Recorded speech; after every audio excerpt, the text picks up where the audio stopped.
We're hearing a lot about mineral rights. We're hearing a lot about what's gonna happen to end the war going on in Ukraine. What will bring peace? We're hearing that there should be elections there, and there aren't elections there. The whole history of it is coming back up as well. To that end, to find out what's going on in Ukraine and what might go on in Ukraine, I want Victoria Coates to come on, and she said yes. Former Deputy National Security Advisor to President Trump. Victoria, how are you? Good to see you. I'm great, Joe. How are you? I'm doing very well. So I'm very confused about everything that's going on with Ukraine. When I say something like, why are we on the hook to defend Ukraine?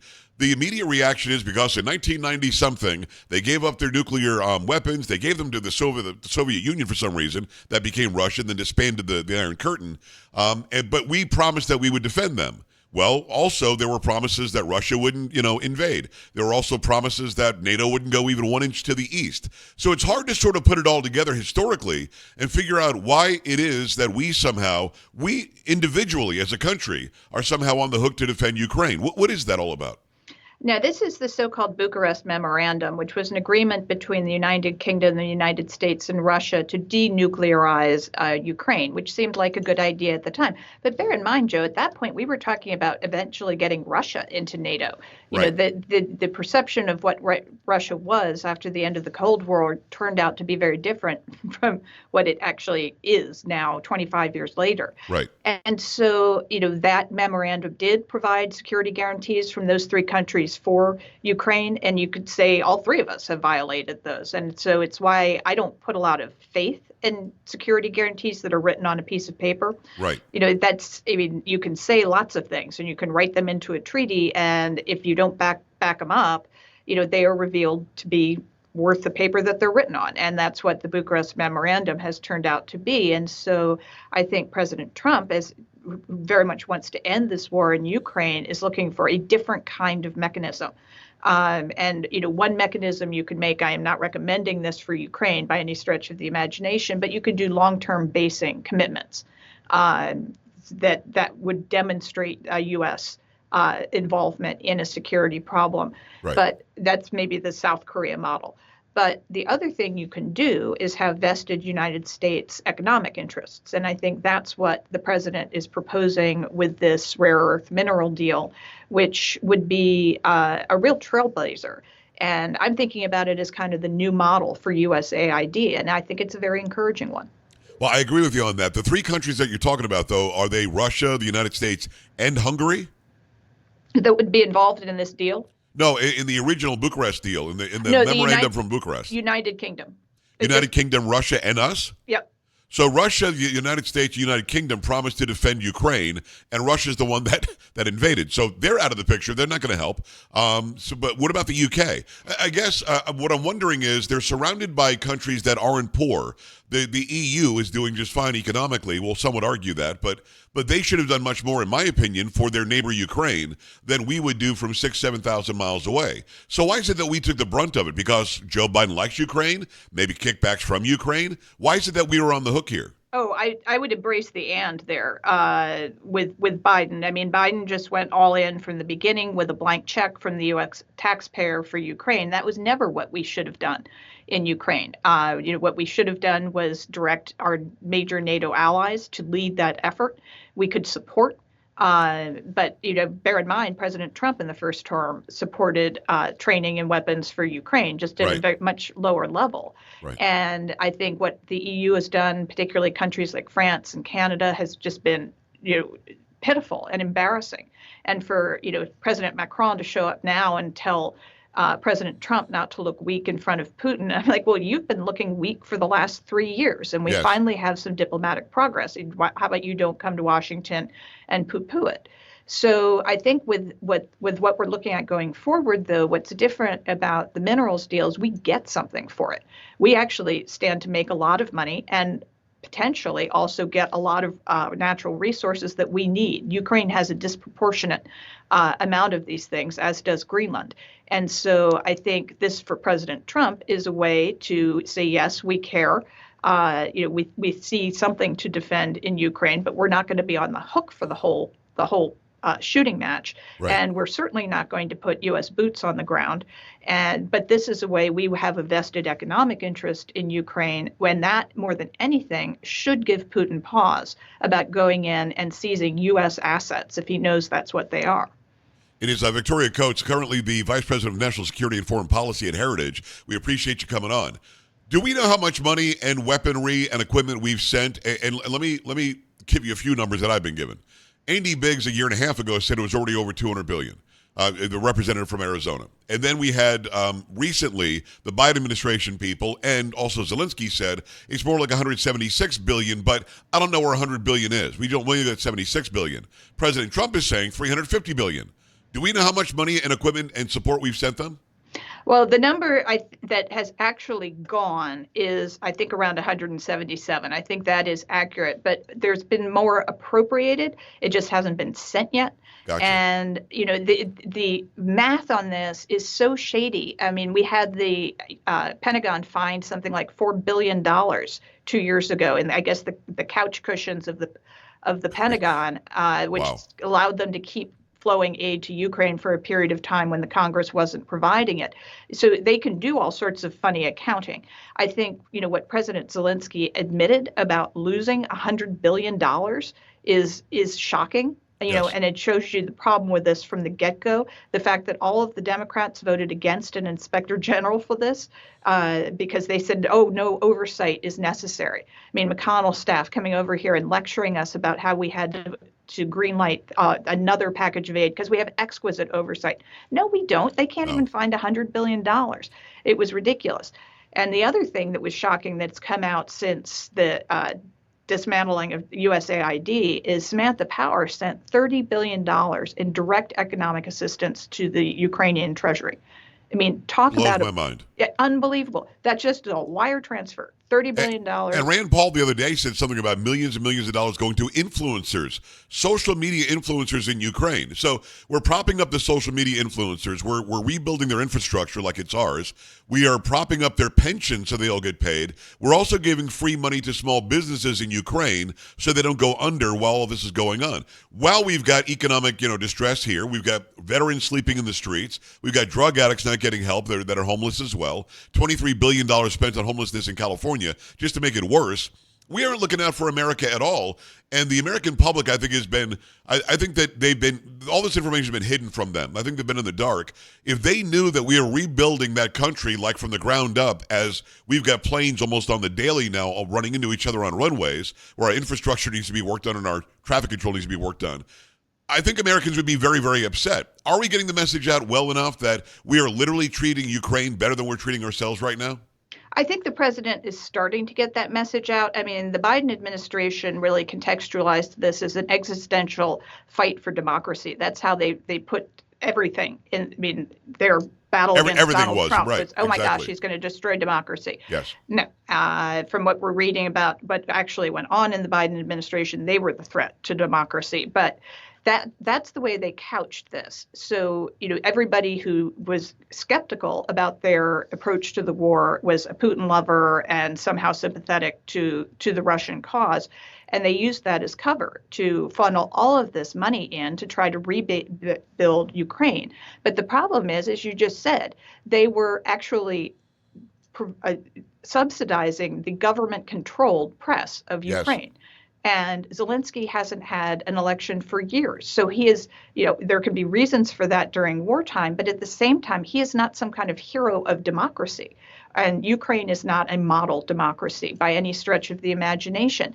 So, this was always kind of a false sell for the war, for want of a better word. Right. And I think with the approach that President Trump is taking of trying to end the killing, because we can't go on like this, and get to a reasonable diplomatic solution that does allow for the security of Ukraine without putting the United States as the sole guarantor is the right way to go.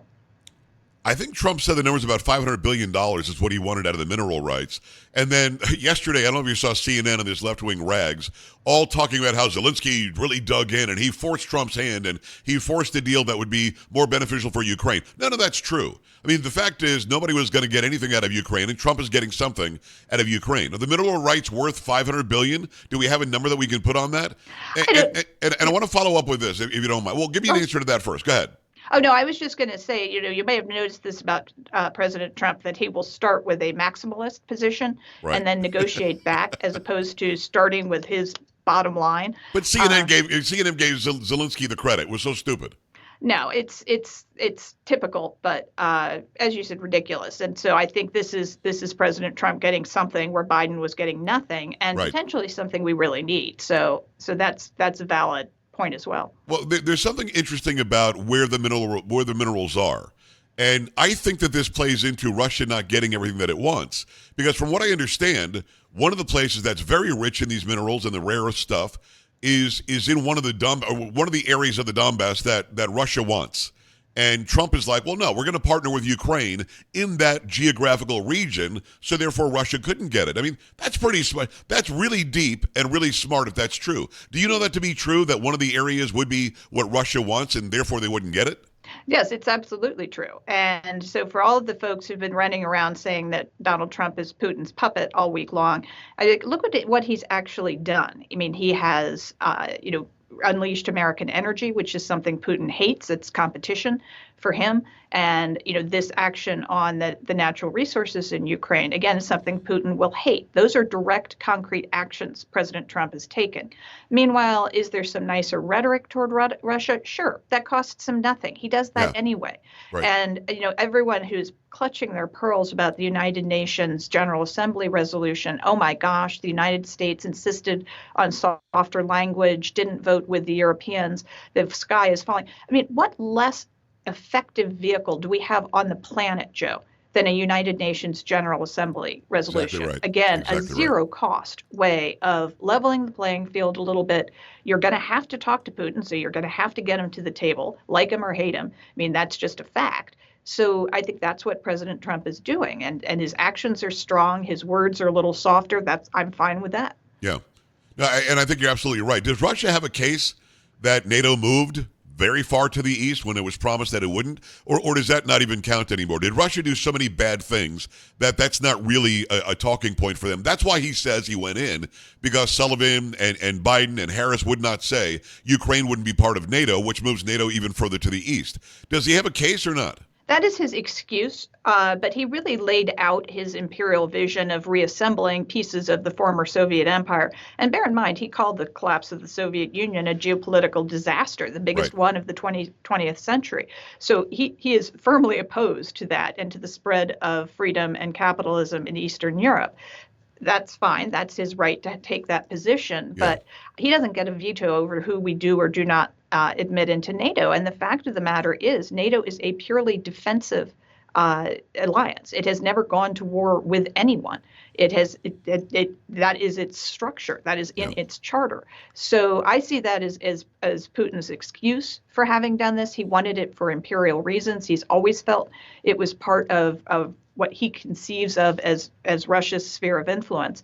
And I'm also not terribly sympathetic to that, Joe, because he's not very sensitive to ours. I mean, why are they in Cuba, for example? If they got out of Cuba and said, yep, that's your Western Hemisphere, we're going to abide by the Monroe Doctrine, then I might listen. But they don't do that. So No, I think it's a great answer. That simply is an excuse. But he says it like when he sat down with Tucker Carlson a year ago or whatever it was. He says it as if he's aggrieved. And he's not aggrieved. I mean, that's obvious. It is Victoria Coates, former Deputy National Security Advisor to President Trump. Can this thing end on like a dime? If they sign the mineral deal, they sign a peace deal, does it just, okay, it's over, and then that's it?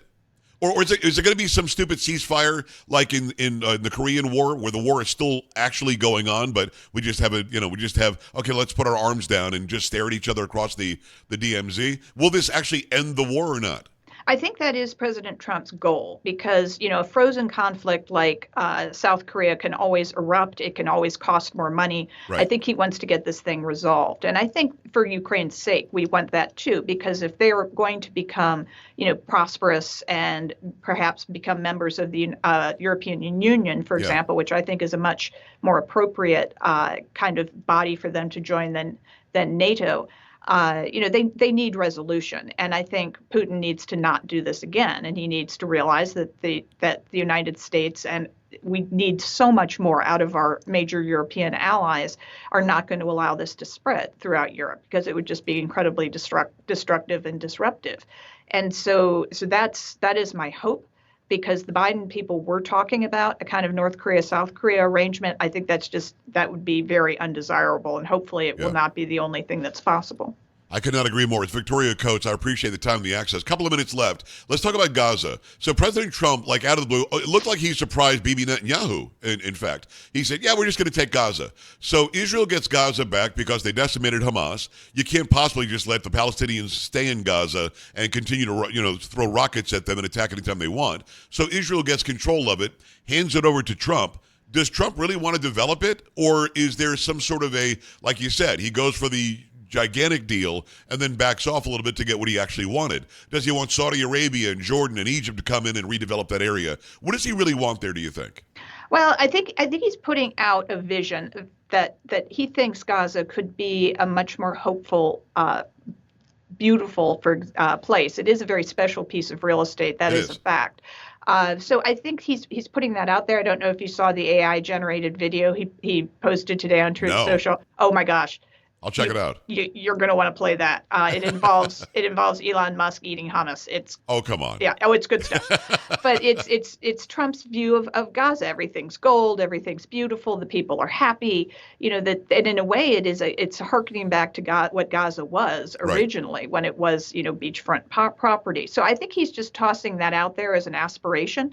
If there was a plan to relocate some number of the Palestinians and rebuild and turn that place into a success, I think he would happily participate. If, as it looks more likely, we were going to get out of the March 4th emergency meeting of the Arab League some kind of concerted plan, maybe Egypt, Saudi Arabia, for example, and Jordan coming together on this plan, that might be more viable. But the only reason that plan is even happening is because he tossed the Gaza thing out there. Is the media being honest about what he wants to do there? No, they're not being honest about it. I mean, he's not talking about forced deportations of they're calling it genocide children. Genocide and stealing indigenous people's land or something stupid. Right, and it's as if no people have ever been displaced in the history of the universe. I mean, that's ridiculous. There have been constant displacements around the globe, and if you were offering the Palestinians a better life, there's a significant Palestinian population in Canada. Maybe that would be an option that they would want to take and get out of this cycle of violence. Right. But we have to do something other than what we've done before because it's been a disaster. It's Victoria Coates, former Deputy National Security Advisor for President Trump, Vice President of National Security and Foreign Policy over at Heritage. Always appreciate the time and the knowledge. Let's do this again soon, can we? Absolutely. Thank you, Joe. I appreciate it. Always appreciate you. I appreciate you. We're back after this. Stay right here.